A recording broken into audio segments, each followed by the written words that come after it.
Ever stop to think about the stuff that makes the world work? Not the flashy things, but the quiet, reliable materials that keep everything running. Copper is one of those unsung heroes. It's in your phone, your car, the wires in your walls, and even the coins in your pocket. But how does a chunk of rock buried deep in the earth become the shiny, useful metal we all depend on? That's what we're diving into today. If you're curious about how the world is built, you're in the right place. Let's start at the very beginning. Copper isn't just lying around waiting to be picked up. It's hidden inside rocks scattered across the planet, and getting it out is a serious operation. The first step? Finding it. This isn't like looking for your keys under the couch. Geologists spend years studying maps, analyzing soil samples, and using high-tech tools to figure out where copper might be hiding. They look for clues in the landscape, strange colors in the soil, unusual rock formations. Even the types of plants growing in an area can hint at what's below the surface. Once they've got a promising spot, it's time for some real detective work. Teams drill deep into the earth, pulling up samples and testing them in labs. They're looking for copper ore, rock that has enough copper in it to make mining worthwhile. Sometimes they get lucky and hit a rich vein. Other times it's a bust and they have to move on. It's a high-stakes game and the costs add up fast. But let's say they strike gold. Well, copper in this case.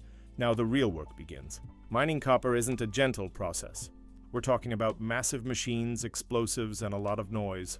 There are two main ways to get copper out of the ground: open pit mining and underground mining. Open pit mining is exactly what it sounds like.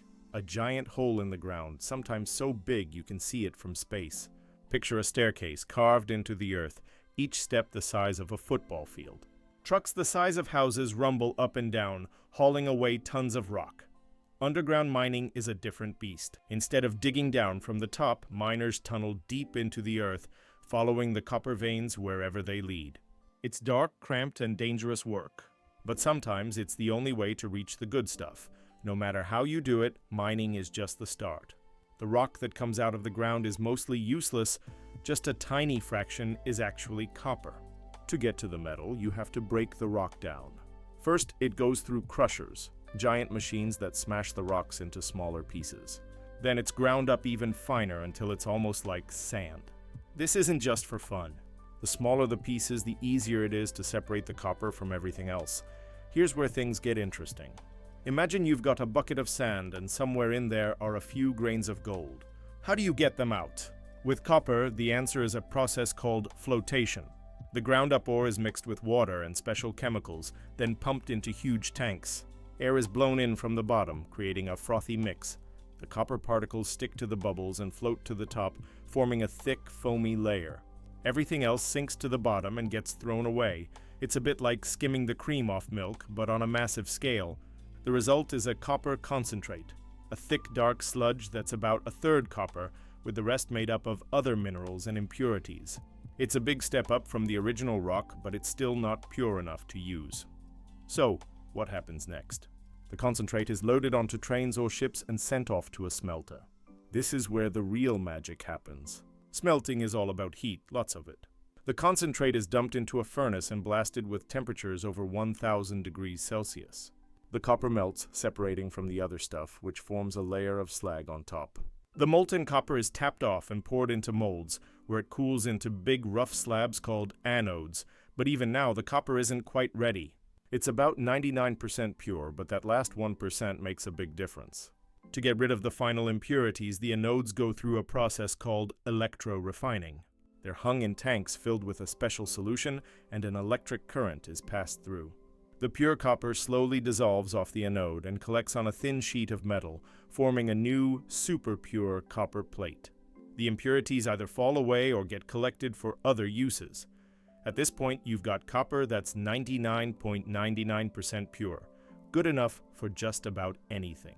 But the journey isn't over yet.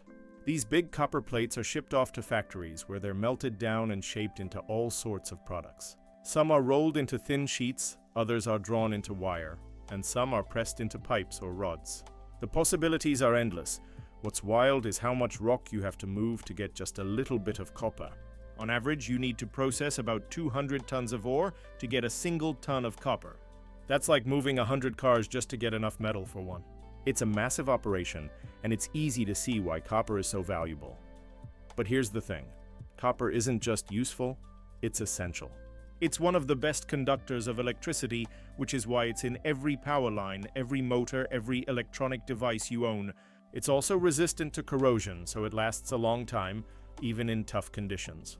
And it's 100% recyclable, which means every bit of copper ever mined could, in theory, be used again and again.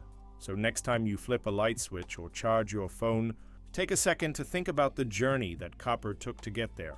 From deep underground, through fire and water, all the way to your fingertips. It's a story of science, engineering, and a little bit of luck. But let's not gloss over the human side of this story. Mining isn't just about machines and chemistry, it's about people. In places like Chile, Peru, and the American Southwest, entire communities are built around copper mines.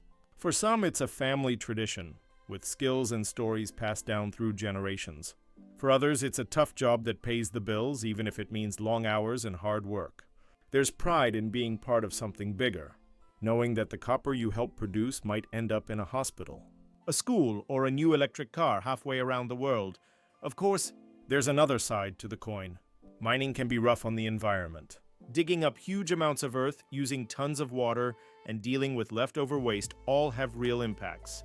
Modern mines are under pressure to do better, recycling water, restoring land, and finding ways to use less energy. Some companies are even experimenting with new techniques like using bacteria to help extract copper from low-grade ore or capturing the heat from smelters to generate electricity. It's not perfect, but the industry's changing bit by bit. Let's zoom in on what happens after the copper is refined. Those big, pure copper plates, sometimes called cathodes, are the starting point for just about every copper product you can imagine. If you've ever seen a roll of copper wire, a shiny copper pipe, or even a tiny copper coil inside a motor, it all started as one of these plates. The next step is usually melting. The copper cathodes are loaded into a furnace and heated until they're liquid again. Depending on what you want to make, the molten copper can be poured into molds to form rods, billets, or other shapes. For wire, the copper is cast into long, thin rods, which are then stretched, sometimes for kilometers, until they're the right thickness. This process, called drawing, is what gives copper wire its flexibility and strength. For pipes and tubes, the process is a bit different. The copper is cast into thick-walled cylinders, then pushed and pulled through dies to get the right shape and size. It's a bit like making pasta, but with a lot more heat and pressure. The result is a product that's strong, durable, and perfect for carrying water, gas, or even high-voltage electricity. But copper isn't just about utility. It's also beautiful. Artists and craftspeople have been using copper for thousands of years, from ancient jewelry to modern sculptures. Its warm color and natural patina make it a favorite for everything from architectural details to cookware. And because copper is so easy to recycle, old pipes and wires can be melted down and turned into something completely new. Speaking of recycling, it's worth mentioning just how important this is for copper. Unlike some materials, copper doesn't lose its properties when it's recycled. That means the copper in your old phone charger could end up in a wind turbine or a solar panel. In fact, about a third of the copper used today comes from recycled sources. It's a closed loop that helps reduce waste and save energy. Now let's talk about where all this copper goes. Asia, especially China, is the biggest consumer by far. Think about all the electronics, cars, and buildings going up every day. Each one needs copper. Europe and North America use plenty too, but the real growth is happening in places where cities are expanding and infrastructure is being built from scratch. And it's not just about quantity. The way we use copper is changing. With the push for renewable energy and electric vehicles, demand for copper is expected to skyrocket. Wind turbines, solar panels, and electric cars all need a lot more copper than their traditional counterparts. Some experts worry there might not be enough to go around, at least not without finding new sources or getting better at recycling what we already have. So, what's the takeaway? Copper is everywhere, but it's easy to overlook. It's the backbone of modern life, quietly doing its job behind the scenes. The next time you see a shiny penny, a tangle of wires, or a gleaming copper roof, remember the journey that metal took from deep underground through fire and water, shaped by human hands and ingenuity. And if you're ever in a place where copper is mined or made, take a moment to appreciate the people and the process behind it all. It's a story of science, sweat, and a little bit of magic, one that's still being written every day.